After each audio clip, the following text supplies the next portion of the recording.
Good afternoon. Welcome to the Hidden Landscapes series, part 2 of the Great Falls. I'm David Brule, chairman of the Nolambika Project Incorporated. We're a nonprofit organization made up entirely of volunteers dedicated to providing the public with opportunities to learn about the history, life, ways, and persistence of Indigenous peoples in our region. In addition to the events and workshops we offer, we also serve as a communication center between you, the public, and our network of contacts.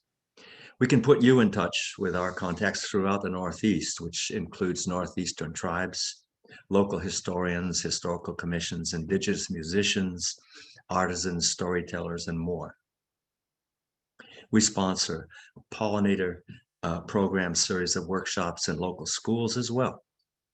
Please feel free to contact us with your questions at nolambikaproject.org or on Facebook or at our email, nolambikaproject@gmail.com.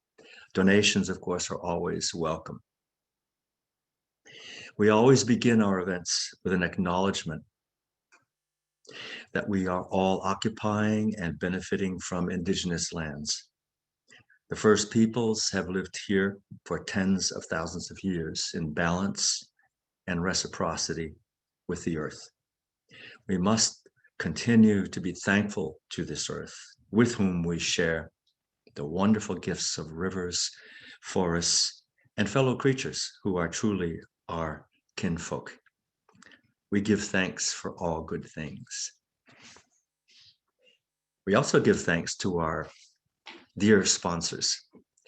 The Karuna Center for Peace Building, founded 25 years ago in Amherst, Massachusetts, has an outreach that ranges across the planet to reach more than 40 countries, many of which have been affected by violence. The Karuna Center for Peace Building works to support dialogue, to heal from trauma, to foster reconciliation and build inclusive governance. Karuna, with the support from the Massachusetts Foundation for the Humanities, has also been convening a virtual workshop series entitled Erasure and Restoration, facilitated by Indigenous and non-Indigenous allies. Also, we have a great debt of thanks to the River Valley Co-op, based in Northampton, Massachusetts.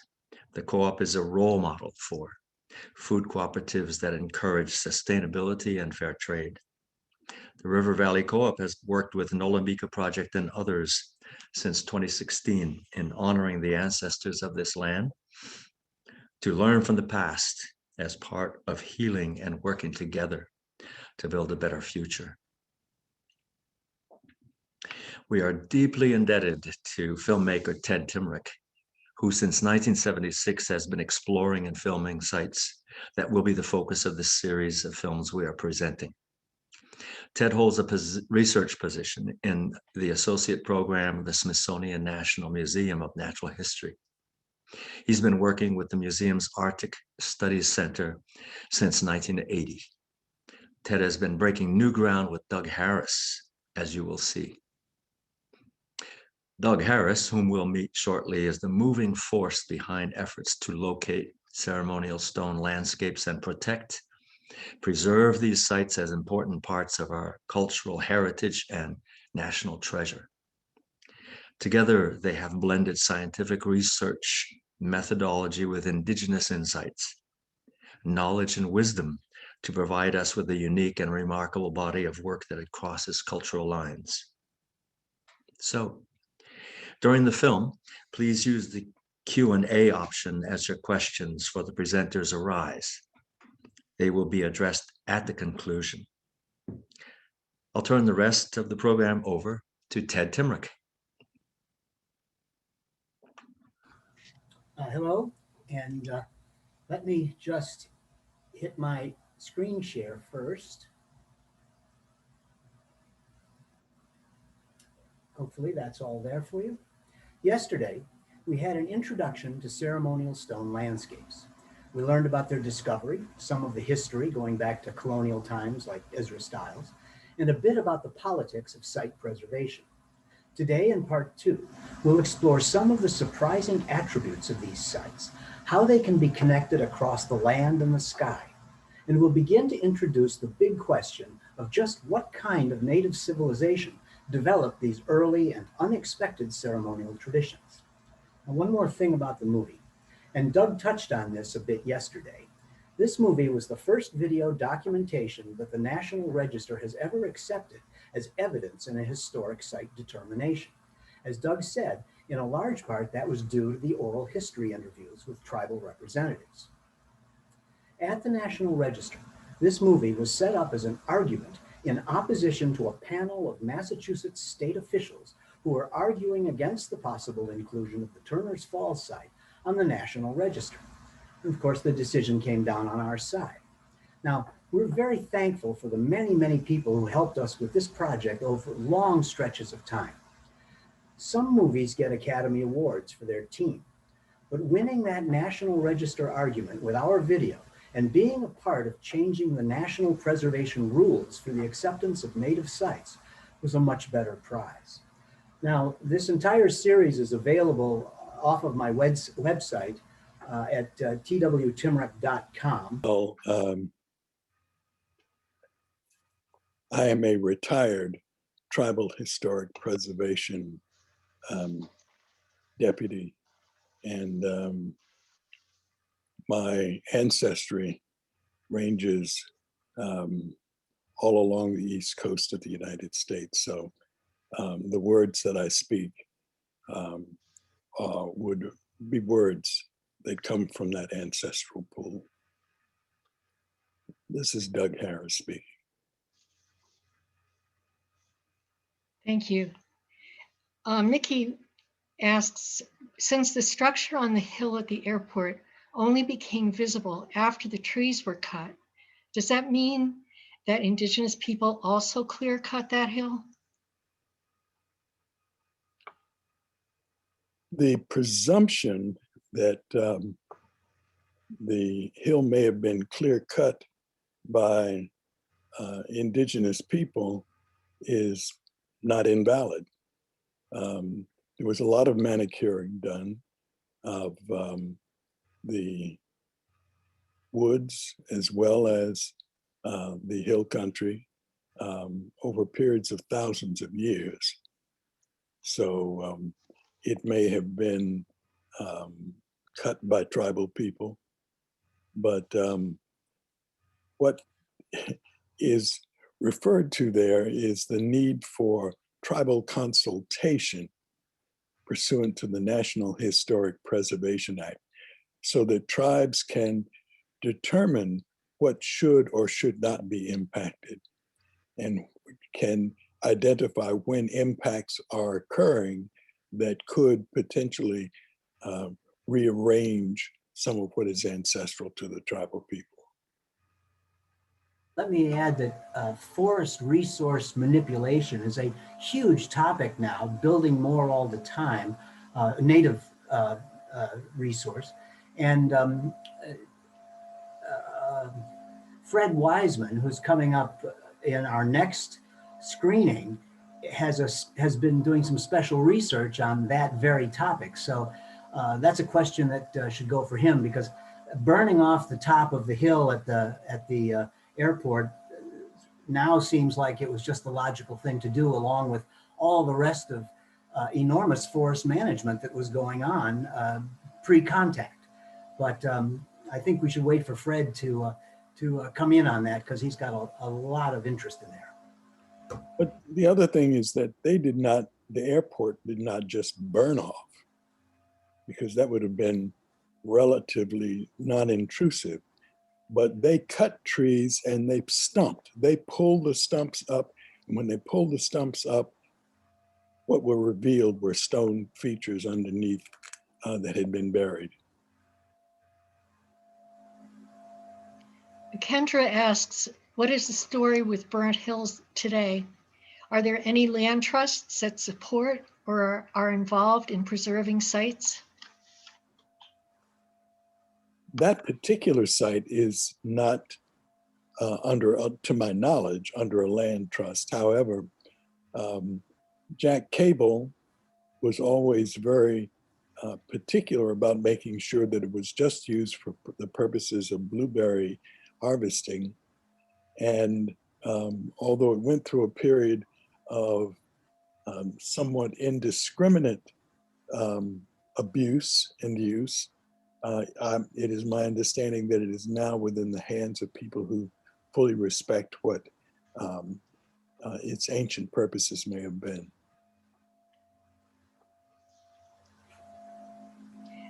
Andy is fascinated by this documentary and thanks you. Is the summit of Mount Toby on the east side of the Connecticut astronomically significant?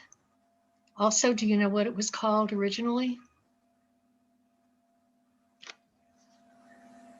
Well, it is believed to have been a monument within the realm of tribal people. I cannot speak to the specifics of Mount Toby, other than that all of the Mount Tobys were places of tribal significance, and there are multiple ones. And how are Native people able to move such boulders into position? Well, number one, you'd have to be back then and ask them. However, what we do know is that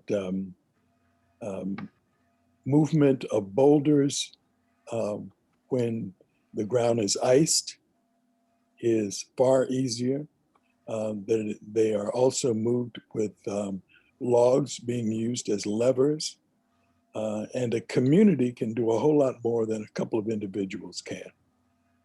And so if the community sets its mind to doing it, whether it takes 1 year or multiple years, it is doable. Are there any updates since these films were created having to do with the preservation and registration of these or these Eastern systems? Ted, why don't you take that? Oh, I'm not sure. Officially, I don't think there's been anything official, but there have been applications. There are more applications to save more sites, and Doug would know about those. But you know, this is not a topic that very many people spend very much time on, really. So it's a very slow moving thing, like a great deal of anthropology is, and it just remains to be preserved as best we can over time.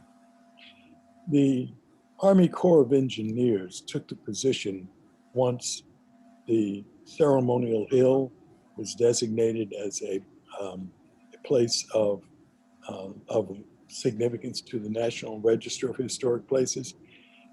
The Army Corps of Engineers said that a 20-mile radius around that would always be honored, so that they could, if we wished, we could request archaeological surveys within that 20-mile radius.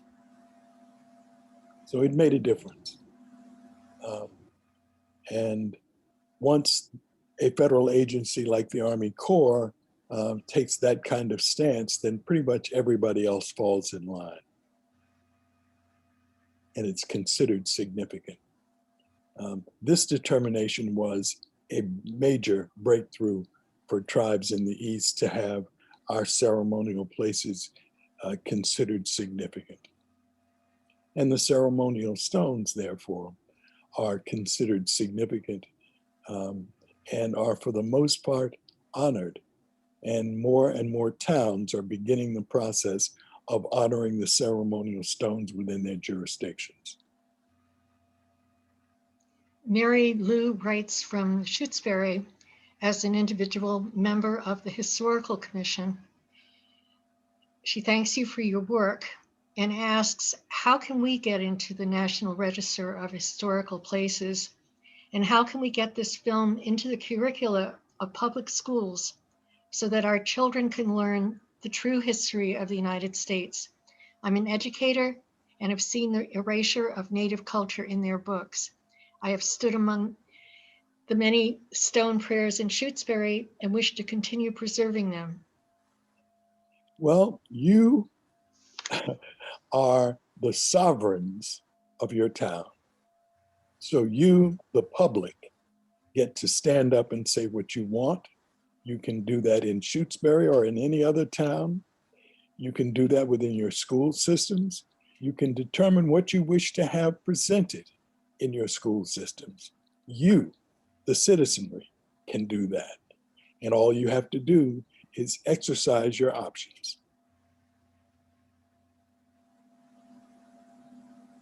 Ted, would you add to that? No, I think you got that. You nailed that one. Lisa mentions that the Turners Falls Airport site has not been accepted to the Massachusetts Historic Register, whereas the rule of thumb is that if a site is declared eligible for inclusion for the National Register, it is meant by default to be included in the Massachusetts State Register. Are any steps being taken to achieve inclusion of the Turners Falls site in the state register? You, the citizens of the Commonwealth of Massachusetts, get to demand what is you know to be legally correct. And you know that to be legally correct. It is your right and your responsibility to demand that the Commonwealth honor its federal responsibility. And can you say more about prayer held in Iraq? I'm asking with great respect, how is this similar to or different from settler understandings of prayer? Well, settlers had all manner of understandings, some of which were acceptable and some that were not. But a perception, a so-called Christian perception, was that you did not honor stones. And this is not honoring stones, this is utilizing stones, recognizing that you can speak into a microphone and into and onto recording tape. That's metal, that's stone. And for an ancient people to recognize that they could speak into a stone and then place that stone on the Earth Mother's bosom to have that resonate through the earth, it's just a different cultural perception. Now, can you play it back? I don't know that. But the fact is that we know that silicone can in fact be used for recording and for playing back. The how is the question. And there are many skills that the ancients had that we have lost. Is the Bear's Den mentioned in your film the same as the place called Bear's Den in New Salem? Yes, that is the same place. I do believe. Is that your recollection, Ted? It rings a bell. Very well, it could be. I try not to remember sites that I visited. That's safe. Here is a question from Matt for Doug. Any advice to someone who wishes to create a movement of education, identification, and preservation of Indigenous sacred stone sites? Go ahead. It's needed. The people need to be reminded of what is around them and what gets destroyed on an annual basis. The ceremonial stones will be destroyed if, in fact, those who have jurisdiction in around them and over them don't say stop. Solar farms see a large open area with just some rocks. They perceive that that's an area that they can utilize, which means that's an area that they can destroy. It's up to people who understand that quite often the areas that are not being utilized have been honored and left alone by people who are sensitive to what in fact has been there and is still there. It's up to the community that has jurisdiction over these places to say, no, you cannot build there. You cannot move what is there. That's the people's right, the people's responsibility. That's what the National Historic Preservation Act is all about. It acknowledges the right of the state, the tribes, and the public to step forward and say, no, you cannot do that, because this is of historic significance to our community. So what is the best way to handle sites that are on private property in regard to the landowner's use? Well, the simplest thing to do is to go to the landowner and point out what the landowner may be unaware of. And books like Manitou by Mavor and Dix are an excellent introduction to ceremonial stone landscapes. And now the internet is an excellent introduction to ceremonial stone landscapes. But and to remind a landowner that to protect something of significance has great value. And if need be, a town should be looking at how to extend tax abatement to a landowner. But you, the citizens of the town, can make that determination. Derek writes that in the Blue Hills in Quincy, Mass., there is a hill called Rattlesnake Hill, which he's guessing is close to Burnt Hill. On top of that hill is a roughly 6-foot-long perched rock that has a peg stone under it. He offers to send a picture to you. Please do. Also, send it to the National Register.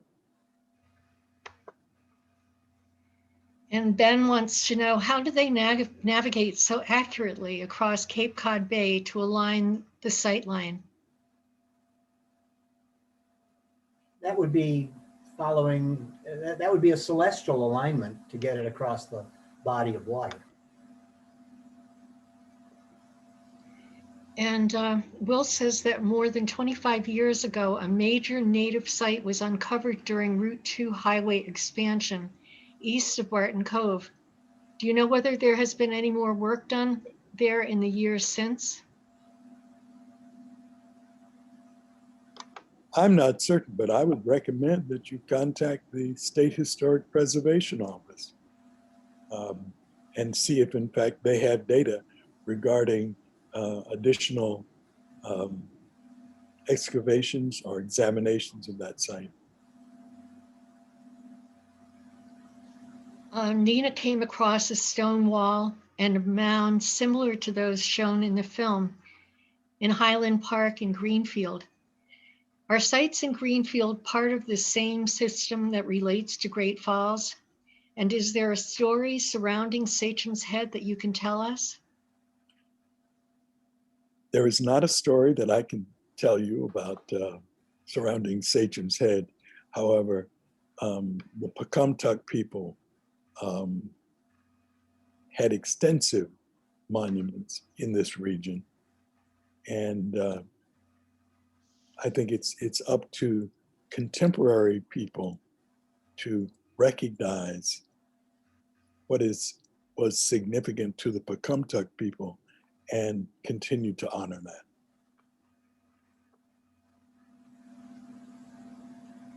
The section down at Cape Cod mentioned the Christian Indians, and at one point there were a number of Christian Indian towns, villages throughout eastern Massachusetts.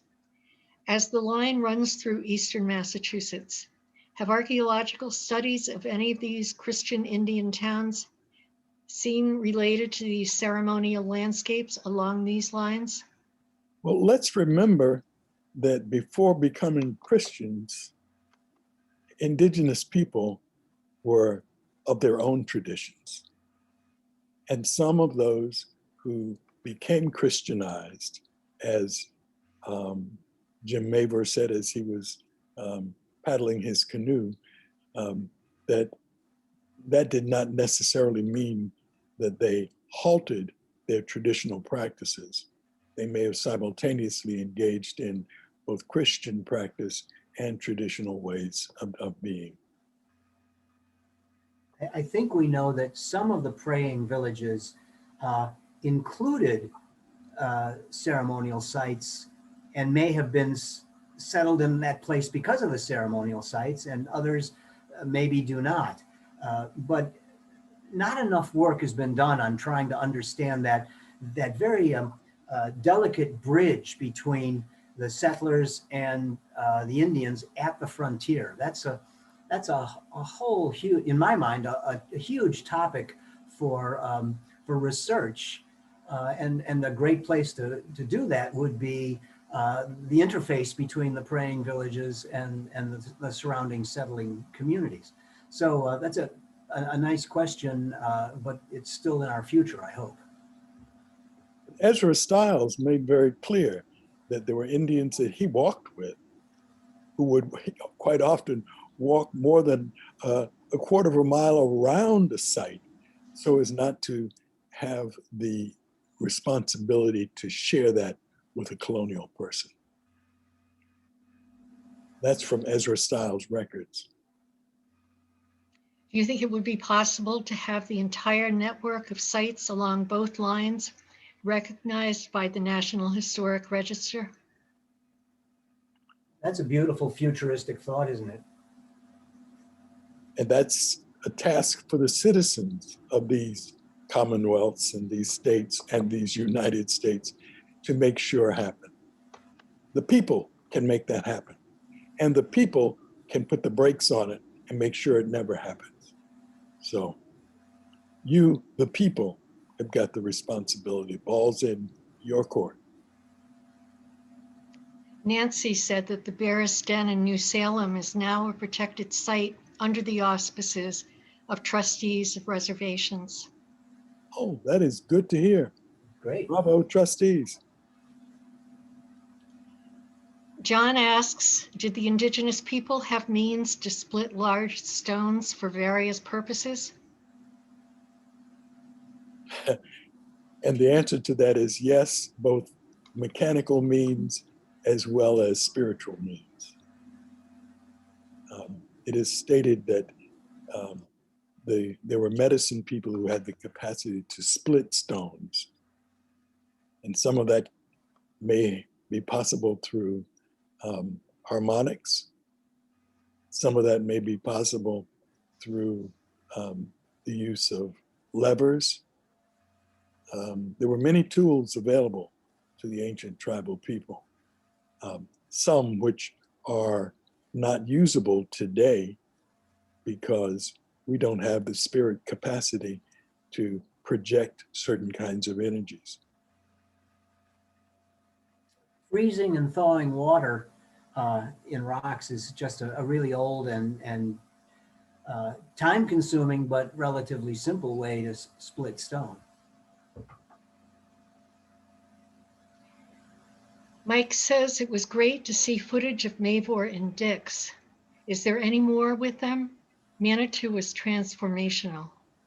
I started working with them in 1976, and we had a good 10 years before we lost them, where I was able to go out with them. And I do have a collection of archival footage of other places that we were at together. So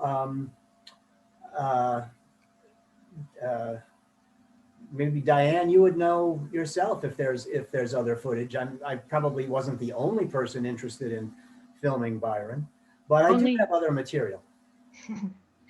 Yeah. Rochelle asks, I've heard that landowners have a much better track record than our state officials in helping to protect historic sites. Is this true in Massachusetts?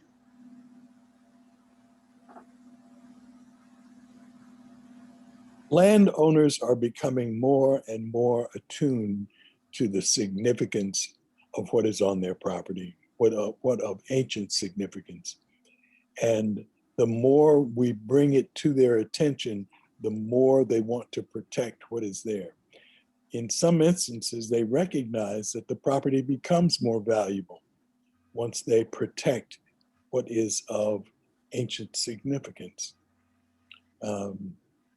And so that's a function of community. Community can help to raise value. What the community agrees to can help raise value. So you, the people, again, are the key. You can convince your neighbors, you can convince your towns to create ordinances that will protect that which is ancient. It doesn't have to just be an Indian who protects that which is Indian. Anyone can protect it. But if you work with tribes, it can potentially be protected with greater ease. This wouldn't be a scientific assessment, but in my experience, I've run across many more landowners who have a keen interest in such sites on their land than the percentage that I've found who want to destroy them or don't care. That's just, just a lifetime's worth of talking to people. Many more people are interested. They may not go talking about it. They may not know what to say about it, but they in general are more interested than less interested as numbers go. There are organizations like the United South and Eastern Tribes who, if approached, would help communities and towns protect these sites. But they have to be approached. Well, she goes on to say, we know the state is not interested in preserving the site in Northampton in the path of a proposed highway project. The property there is now owned by the state. Keep in mind that the state is you. You must never forget that. It's not the politicians. It is what you command, what you demand. You are the sovereigns of the state. The king and queen don't rule here. The governor doesn't rule here, but only by your acceptance. So what you have to do is to decide what you want, what you would have in your jurisdiction. I hope you understand that. Can Ted speak more about the connection reference to the stone structures in Dingle, Ireland? In terms of what? It's set in the film as an example of what those early antiquarians used to facilitate their ideas of hyperdiffusion, let's say. Can you be more specific about that was how the question read. Okay, I'm not quite sure. America's had this long, ever since the beginning practically, this flirtation with the idea of pre-Columbian diffusion. And it's woven itself into the fabric of identity, American identity. It has shaped attempts at native identity. It's always been a struggle to get the independent idea of native identity to be standing on its own when colonials want to mix it up so profusely with what? Egyptians and Phoenicians and Irish. I mean, the list goes on. But, and yet, after all of this, we're discovering now that, frankly, the Atlantic Ocean is a connector, not a barrier. But that doesn't mean that we have multiple different kinds of cultures floating around before Christ, let's say. So that's a really long topic question in such a general way. Be happy to tackle it piece by piece at some other point for sure.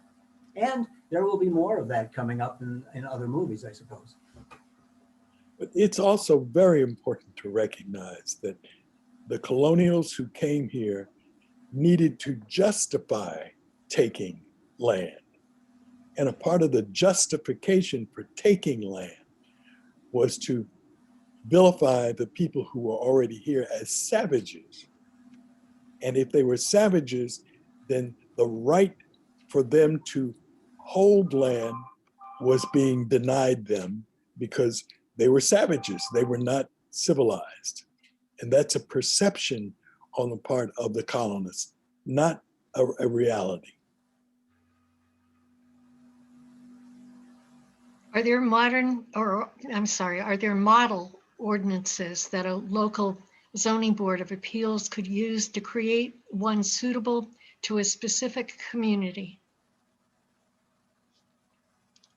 Unfortunately, there are not sufficient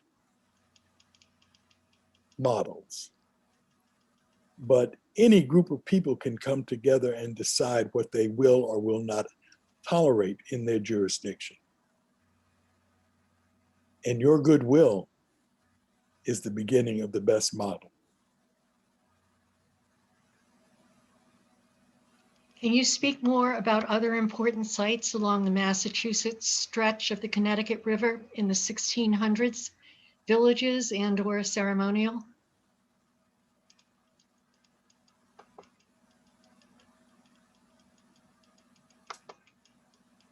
Well, I believe that all of the tribes had ceremonially significant sites.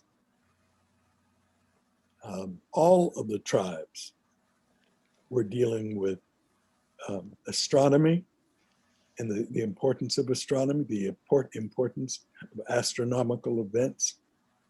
But along the Connecticut River,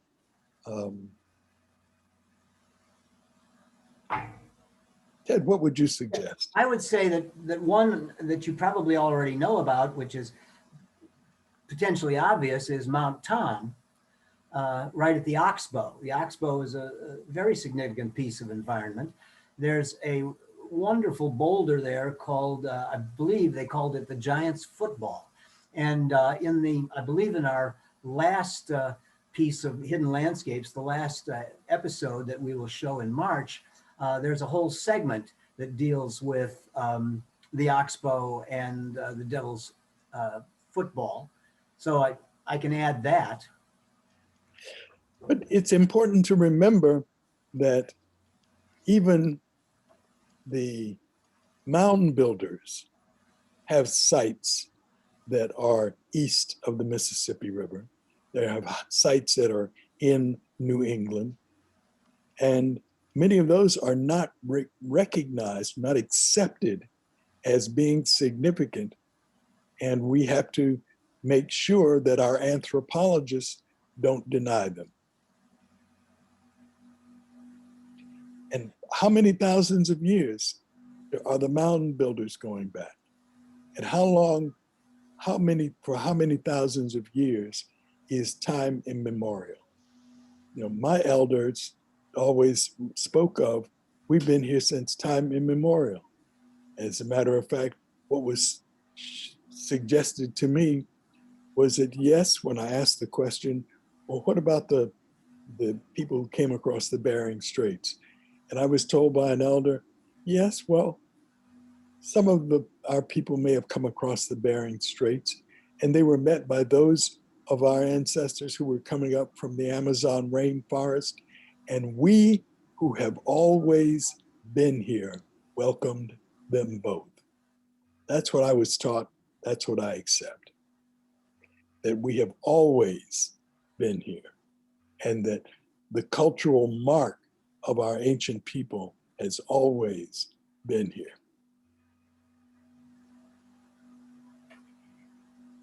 Andy has this question for Doug. I'm sorry to interrupt, Doug. Go ahead.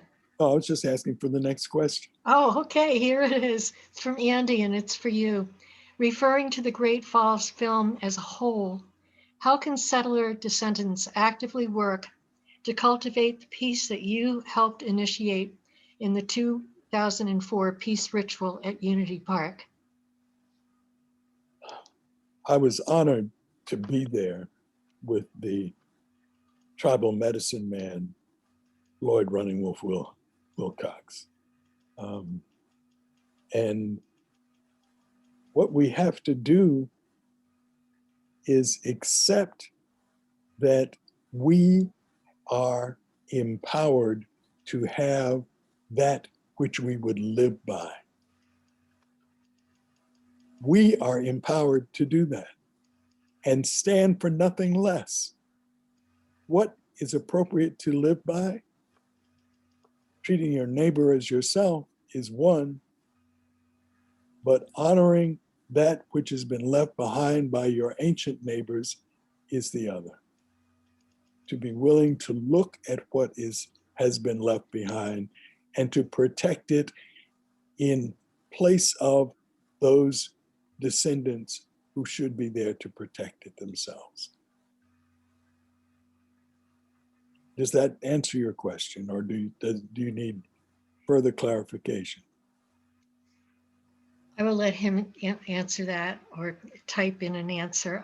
Is it known what approximate time frame the mound builders were in New England? Or were they? There is an Adena mound in Nova Scotia, and Adena is, in terms of the chronology, it's one of the earliest Northeast mound builder groups, as designated by archaeologists over the last couple of hundred years. They found them first, or identified them first in Ohio, Midwest, and we've also got a sense of mound building sites all the way out on the Delmarva Peninsula, or in that area of the Atlantic shore. But a famous one in Nova Scotia points toward a range that we should just consider, even if we can't figure out why yet. Ted, in your earlier introduction yesterday, you talked that you've been doing this work for over 40 years and how difficult it was at the time, that there was ridicule and resentment that you had to deal with. Have things changed in the last 40 years? And if so, how? Only the thickness of my skin.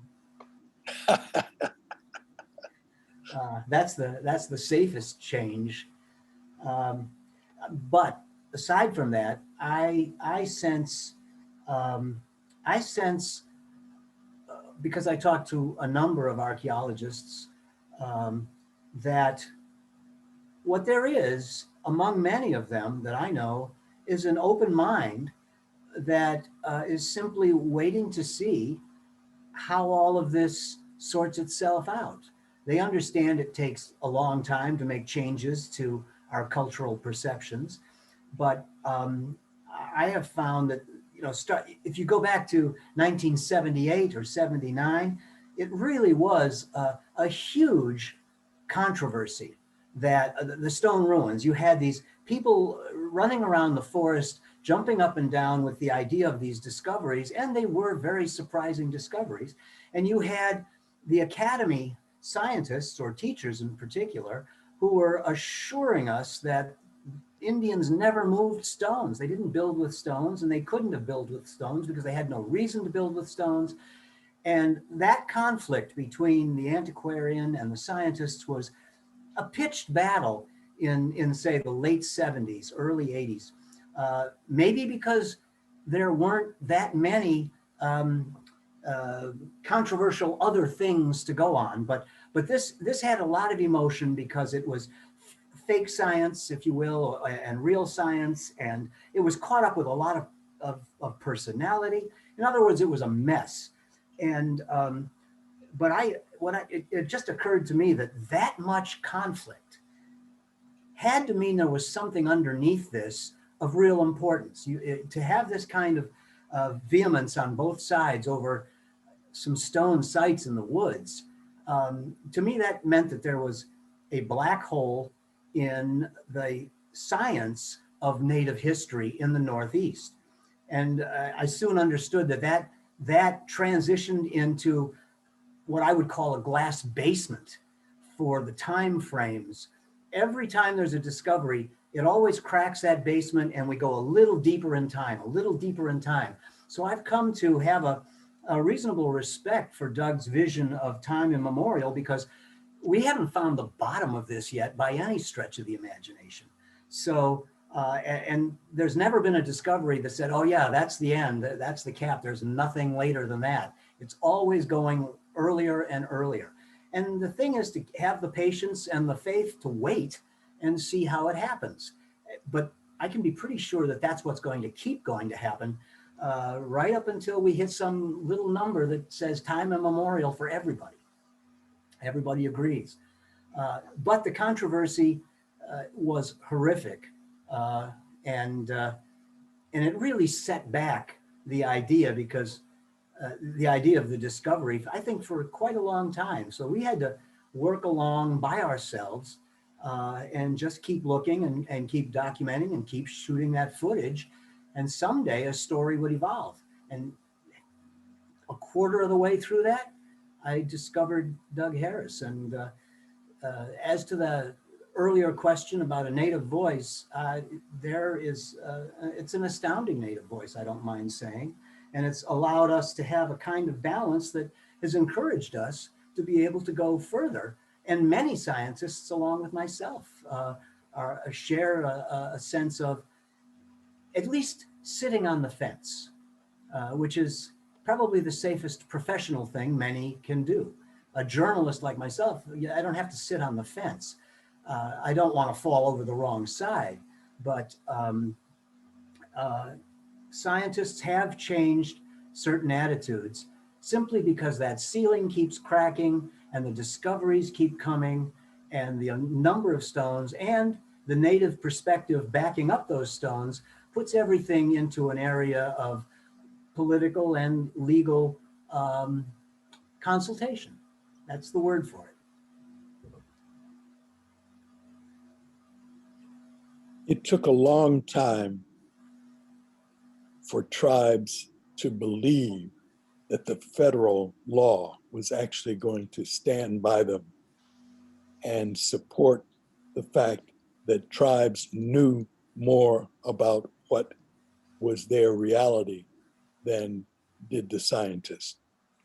Quite often we have waited for the scientists to tell us it was okay for us to say what in fact we knew. And I hate to say that, but tribes quite often have been subject to the political influences around them. John Wayne knew more about Indians than Indians did. John Wayne's movies showed you what a real Indian was. And if you weren't a John Wayne Indian, you weren't a real Indian. So that meant that all of the Indians east of the Mississippi who were not wearing war bonnets were not real Indians until they started wearing war bonnets. And a war bonnet is a Western indigenous practice that has to do with killing and who you've killed and how you've killed. And unfortunately, Eastern tradition had very little of that proof necessary.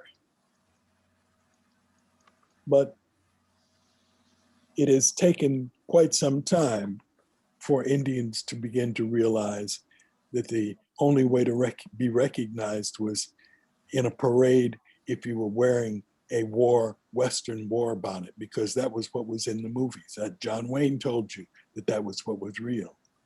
Well, that's not the only reality, and it's not the only indigenous reality. And we acknowledge that that is real for our cousins that are west of the Mississippi, but it is not real for our brothers, sisters, and ancestors who were east of the Mississippi. Very different cultural set of paradigms. Is there a similar movement and research in Connecticut to document and protect sacred ceremonial landscapes?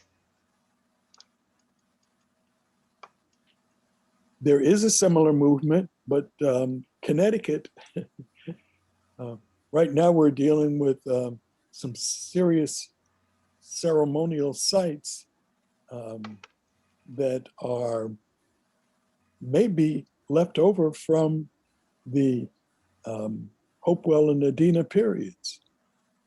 And because they don't fit the John Wayne mode and model, they are not being given acknowledgement.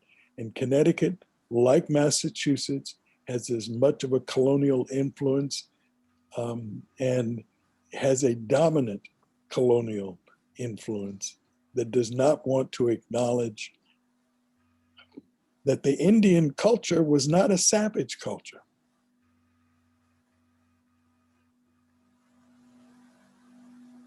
Nina writes, we are at a point in our history where there may be major reconstructing of many of our institutions to bring us into alignment with sustainability and integrity. Would you like to see a federal bureau or department of native site preservation? Well, first of all, I'd like those that are tasked with that to actually live up to the name and live up to the job.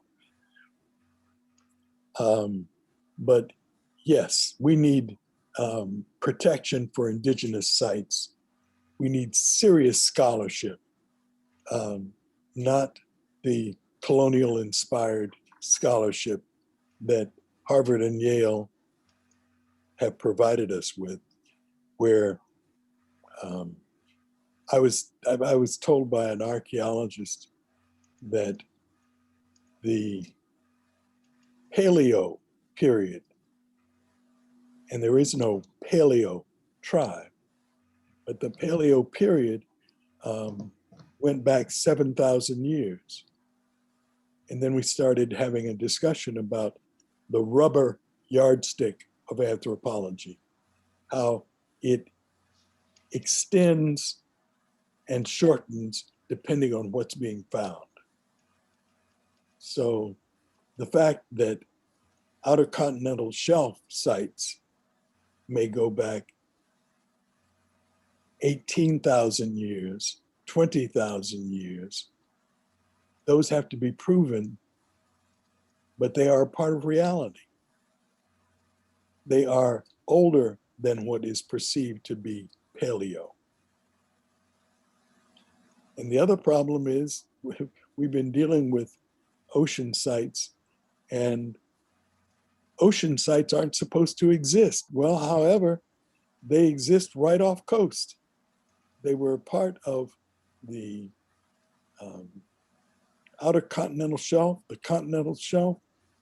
And when glaciers came close to the ocean and were sucking up water into the ice, it uncovered a lot of ancient soil that indigenous coastal people then went out onto and lived on and hunted on. And we're finding that, and we're now looking at that more closely. Thank you. We're running out of questions, so I'll make this the last question and then ask Doug and Ted if they have any closing words, if there is something that you would like to touch on that maybe we missed today. This question is from Kelly. She's wondering about the waterways themselves, especially at Turner's Falls. I don't know much about when the dam was built, but I'm sure it changed the landscape and what may or may not be visible from earlier times. Are there things along the nearby rivers, the Deerfield, Greenfield, Connecticut, etc., that we should be looking for to protect as well?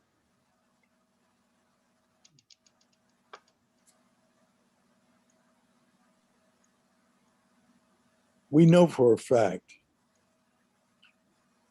that there was a glacial Lake Hitchcock, and it had low points and it had high points. The sites that we're finding at the airport are some of the high point sites. The Hanneman site,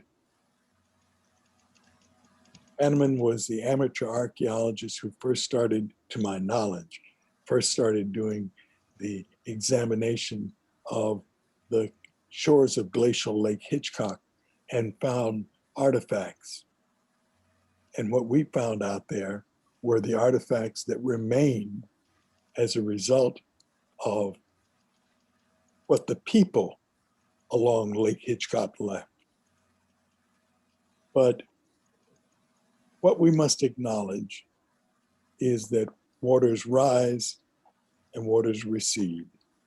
And when the waters recede, people utilize the land more. When the waters rise, people go inland. And this happens over thousands of years. And when land is available, people use it. And when it's not available, people hunt for it. So we have to recognize that with a Lake Hitchcock, in the bottoms of the river, you're going to find all manner of places where people occupy. That there was a falls further back where the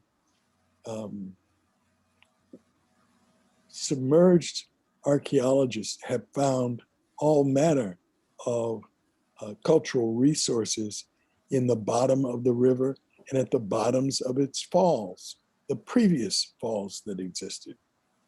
These are things that we have to be aware of, and we have to hunt for what is there.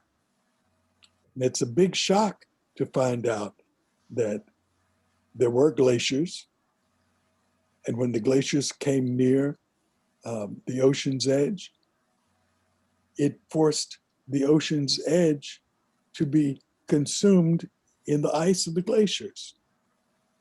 And so the lands that became revealed as a result of glaciers sucking up the waters, we found the evidence of that in many places along the Atlantic. We're now working with archaeologists, submerged archaeologists, who have recognized that not only are ships to be found in coastal Atlantic, but there are communities to be found in the coastal Atlantic. I'd just like to add to that we have always had a stereotype of particularly Eastern native peoples as land peoples. And if you consciously let yourself switch over to thinking of water and cultures that are on water and moving by water as by choice and by majority of their times, rather than just walking, it will change your sense of the archaeology of where to look. So your initial question of what about the river systems, that's absolutely right. But what I think Doug's adding is that the edges of river systems or ocean systems change a great deal over time. So we have one example of that is when Lori Rush was showing you the sites up at Fort Drum that were once on the edge of the ocean. You saw that they'd also found sites that looked like they were out in the water. Well, those are just later sites as the water was receding. So every shoreline of water is a potential major archaeological possibility. But we have to switch our thinking from land-based peoples who we always think don't even make it over the next mountain to a waterborne, ocean-going civilization that has a great deal of movement ability throughout their cultures. And changing that will go a long way towards changing our vision of what the archaeology is.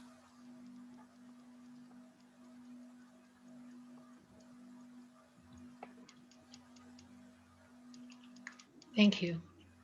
So is there anything you want to add? Any questions that you think should be answered? And then we'll turn it back to David. I would just like to thank everybody for their questions because they're really good. Well, I would like to request that those of you who had questions follow through with the answers that you now have.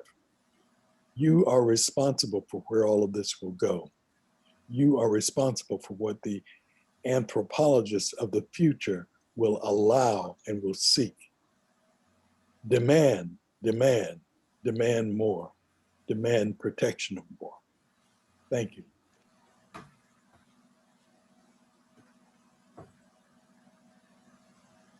Well, thank everyone for attending and staying with this fascinating program, and especially thanks to Doug and Ted. And we'll be back with both Doug and Ted on March 6th. So if your appetite has been whetted, then you will be very happy to know that we have another film, March 6th at 2 p.m. Saturday, entitled Before the Lake Was Champlain, the untold story of Ice Age America. Ted and Doug will be here along with a guest panelist, Dr. Fred Wiseman. Also, March 13th, the following Saturday at 2 p.m., another film called The New Antiquarians, working together to unlock the mysterious stone ruins. Doug, Ted, and guest panelist Evan Pritchard, who is the director of the Center for Algonquin Studies. And the last screening will be Saturday, March 20th, Eastern Standard Time at 2 o'clock, called The Devil's Footstep, a new vision of early Native life, with guest panelist Tim Mentz, who is the former Standing Rock Tribal Historic Preservation Officer. So a lot more to come, a lot of more fascinating presentations, hopefully a lot of questions. And before I sign off, I want to thank Lise McLaughlin for doing all of this engineering work in the background, and Diane Dix was the person who fielded the questions and posed the questions to our two panelists. Don't forget, we thrive, we survive on donations. And so if you're so moved, you could make a donation to our website. It would be greatly appreciated. We're all volunteers, including our two panelists. So we would really enjoy having your financial support along with your interest. So that's all for now, and we will see you on March 6th. Thank you for attending.